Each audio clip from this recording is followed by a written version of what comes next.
So it is Sunday, September 11th, 2011, and that means it's been 10 years since the September 11th attack.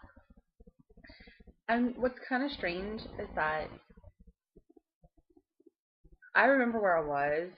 Like, I was listening to the radio, and it was like a really goofball program that never did anything serious, and then all of a sudden, like, the guy just, like, shut up and got real quiet and started talking about the fact that a plane had hit the World Trade Center. And I remember thinking, oh my god, that's so tragic and horrible.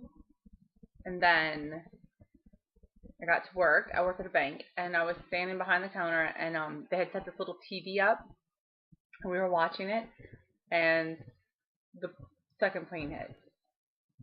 And I remember the person saying that that could be an accident, and like everything that meant, and the time after that, and how scared everybody was.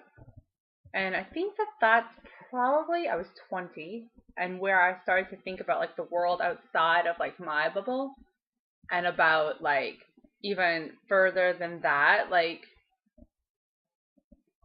people hating us so much just because we're American that they would do something like that.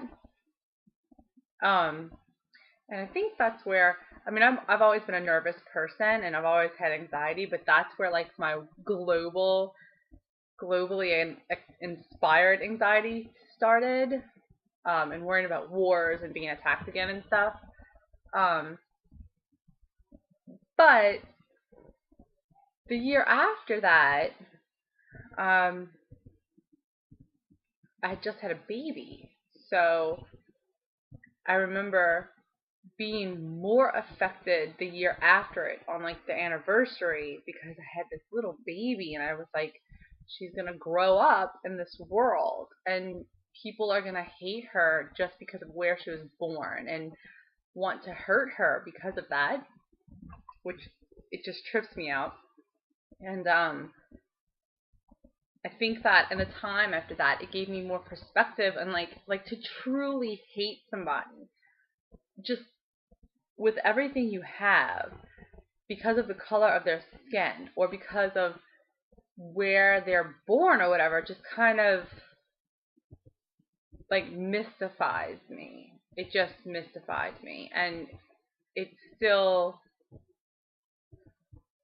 I don't know. But every year I never watch like the sensationalized stuff. I can't stand the fact that Lifetime has a movie about 9/11. I just think it's so horrible for the people whose family members and friends were lost there, because I don't know. I mean, I didn't lose anybody in Hurricane Katrina, but I lost my life to Hurricane Katrina. I lost, and I don't just mean my objects. I did lose my objects, but I lost my history and my culture, and my whole world just went down that drain. And that's a really, it's hard to explain, because even people who live in just a town over don't understand it because they didn't experience it.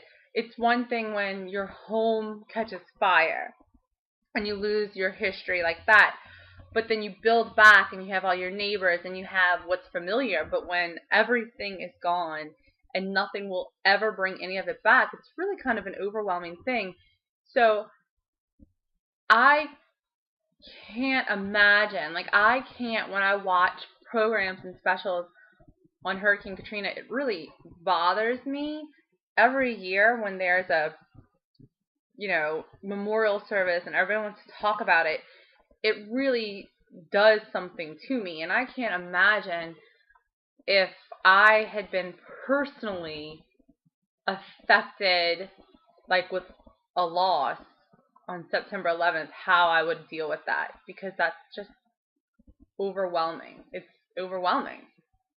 So, but every year it affects me in my own little way, just the idea of it and everything else. But then Hurricane Katrina happened, and I didn't notice this until this year, but like that happened right before September, and I honestly didn't even register September 11th that year or any of them until this year, um, which is wild.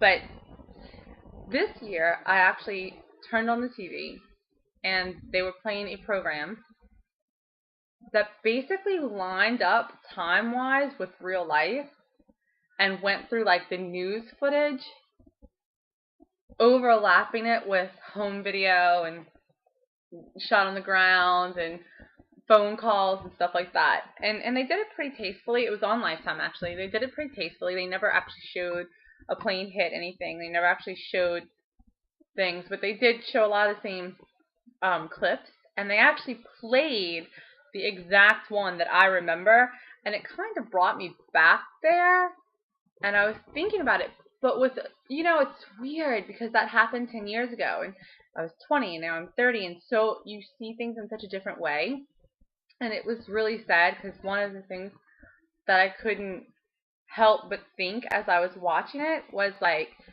in the crowd, there were so many Middle Eastern Americans, with the look of Middle Eastern descent.